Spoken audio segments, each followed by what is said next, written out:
Hello everyone, Enoch here, and in today's video, y'all be telling y'all the best ways I know that helps me get through junior year. So, y'all gotta get y'all copy books, bro. Let's get right into it.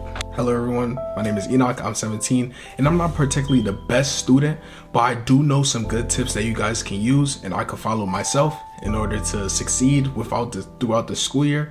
Now, I know that not all of y'all might be juniors, so if you're in high school at all, or middle school maybe a little bit, this video can still help you, because this video is here to help students who want to get better grades or stay focused or just need some tips, want to hear some things. The first step, in my opinion, one of the most important steps, is getting your work done early. Now, when I mean early, I'm saying things like, if you have something that's due that Friday, try to get it done the same day or at least the next day, because if you wait until last minute, you're going to stress yourself out because you're going to have other work and other classes. So you might as well get it done now, because you're going to be spending the same amount of time getting that work done anyways, so you might as well just get it done early.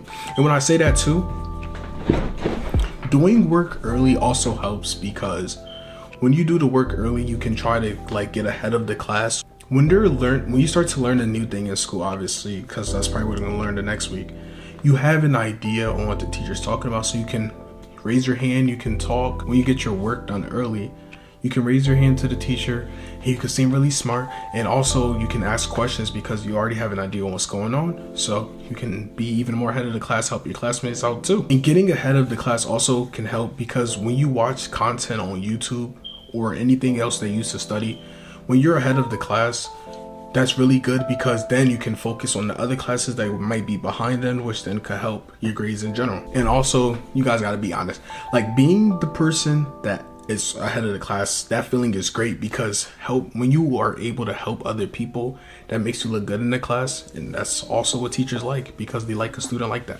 And also too, another thing with this step is, don't overdo it, because you still want to have a life outside of school, of course. Don't be that type of person who's just always in the house doing schoolwork, bro. That's not good. And speaking of enjoying time outside of school, that is my second tip for you guys. I can't stress this enough. I can't stress this enough. You guys need to have a lot of fun in high school, because you won't be this age again, and you don't want to be another thing too. It's even if you're making money or things like that, you should still have a life outside of school, because if you're not going to have fun now, I guess you can have fun later, but you're still not going to have any memories as a child, because life isn't guaranteed, So you should make the most of your young years, so you can have memories to share with your children and other people when you grow up. The more memories, the better. When you die, you're not going to be worrying about how much money you made or this, that, and the third. You're going to be worrying about the memories you make, and childhood memories are one of the best. And hanging out with people outside of school also builds your social skills, which is important when getting a job, when applying to college, saying those type of skills, when you can be able to speak with people and be fluent with your speaking. That helps a lot. So I would recommend you guys to at least go outside 3 days a week. Enjoy times with your friends. Go to the park, watch games together. Talking on the phone is not enough. Playing the game with your friends online is not enough, bro. You need that IRL connection. My third piece of advice is definitely to schedule your work. Now, the reason why this is important is because I'm someone who I always get bamboozled by a new test coming out, because I wasn't focused at all. And that's really bad, because if you don't study, you're definitely gonna get cooked on the test, most likely, unless you're really good at that class. Then you know that you might be able to pass without studying, but in general, that's not a good habit, because when you get to college, you're probably not going to be able to do that.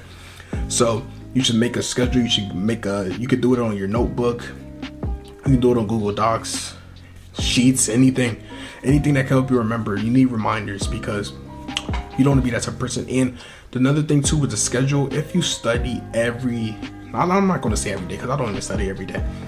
Studying time to time, or studying at a consistent pace, it will get to the point where it's not boring as hell to you, and it'll help your grades, because you're always studying, so your mind is just prepared. It's the same thing with life. like just having a schedule in general is not just about school.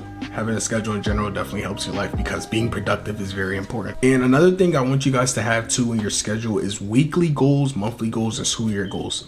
The reason why these are important is because you can track your progress to see how good you're doing at school, you know, and achieving your goals is a great feeling to have as well. It also gives you like extra motivation because you want to achieve your goals. I assume you guys want to achieve your goals if you're ambitious, but that's a good thing to do. My fourth tip is to participate in class as much as possible. And I know you guys know someone who just sits with their AirPods in, headphones on in class. I mean, AirPods in and a hat on in class. Not a hat, but a hoodie, right? We all know somebody who just has their AirPods in with their hoodie on and never participates in class.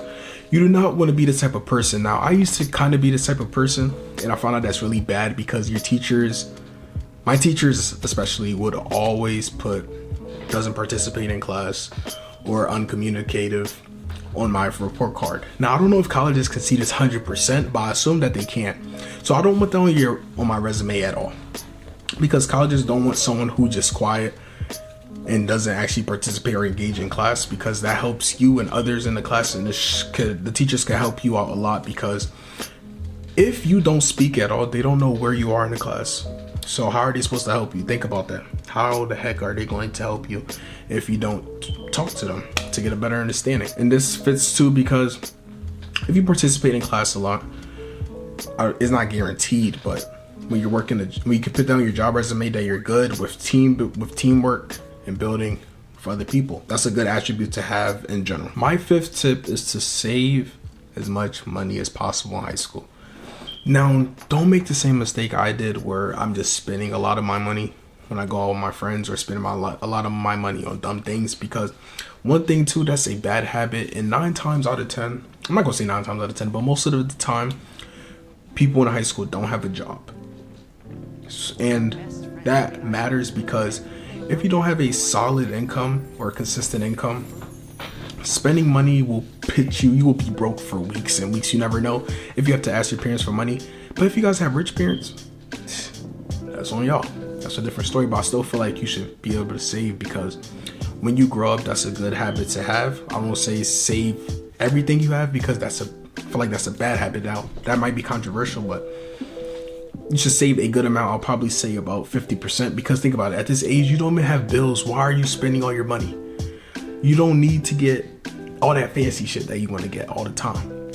I know a lot of people at school who got the most fanciest clothes on all the time, but they really broke because they just every time they get money, they instantly spend it on clothes or all of them. Now, I'm not judging people. If you have the money to do it, you got it. But just learn how to save. Very important. Saving at this age also gives you a head start into your 20s, as most people aren't saving, like I said. So if you want to get ahead of everybody else, well, even if you're not competing on everybody else, if you want to be financially stable in your 20s, you should start saving at this age. My sixth step of succeeding in junior year is to find as many colleges as possible, write your letters of recommendation, and make a list of the colleges that probably would accept you. Now, the reason why this is important is because I know we all have dream colleges, but you need to find a college that's good for the pathway you want to do. Now, when I start by saying this, I'm in the finance pathway. I don't know if other high schools in other states do the same thing, where you have like career pathways in high school, which will help you into college. Right. So one thing that's very important that I heard is that you should get letters of recommendation for classes that relate to your pathway that you want to take in college, or your major, or whatever. So since I'm in finance, I'm going to go to my finance teacher or my math teacher for a letter of recommendation. The reason why this is important is because we all know finance has to do with numbers.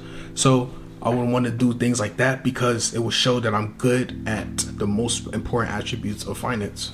So if you guys are doing, I don't know, psychology and stuff like that, show your psychology class teacher recommendation or whatever. So that's who you should do it with. And for me personally, I made a list of 20 colleges that I want to apply to that I feel like would fit my GPA. Now, your GPA, that's in you guys' hands. I can't do much about that. But if you follow my steps, you should have raised your GPA a little bit. You guys are actually trying in school, don't be that type of person who didn't try your first 2 years. I tried hard my first year. My second year, sophomore year, it was really bad. So now I'm kind of cooked, but don't be that type of person. Do good all 4 years, so you're just good, man. Another thing too, you need to get SAT prep. Now the SAT, the reason why I say get SAT prep is because the SAT is different from just regular classes. You can be really good at regular classes and you could do really bad on the SAT. But the thing about it too, if you have a mid GPA or low, not too low, but low, having a good SAT score could still get you into that college that you want to get into. So you should keep practicing throughout the school year to get a high grade in order to get the most success when you're applying to colleges. My 7th and final tip, guys, is to not panic during the school year. Now, this is like top 3 most important, because when you panic in school, I get it, everyone has their breakdowns. That's why I really recommend that you take time to yourself to really grasp your reality. When you panic in school, you're just going to fall back into work. You're going to hate going to school and your grades are probably going to drop. So that's why I recommend every weekend, take time to yourself, even during the school day. If you guys are really stressed out, take that school day off. Now that might be controversial because people may not support that, but when I'm really feeling really bad, I take time to myself. Don't go to school that day, just rest. Sometimes that one little, you could be stressed out that whole day. You got all these assignments. That's why I say schedule your things out so you get it done early, so that's not what you have to worry about. Just stay consistent throughout your school years, and I'm wishing you guys the best, y'all. So I hope you guys enjoyed this video. Please like and subscribe and comment for more videos from me. Leave your thoughts down below. Leave some advice for other people as well. I hope I could help y'all out. It's Enoch out. See you on the next one. Peace out.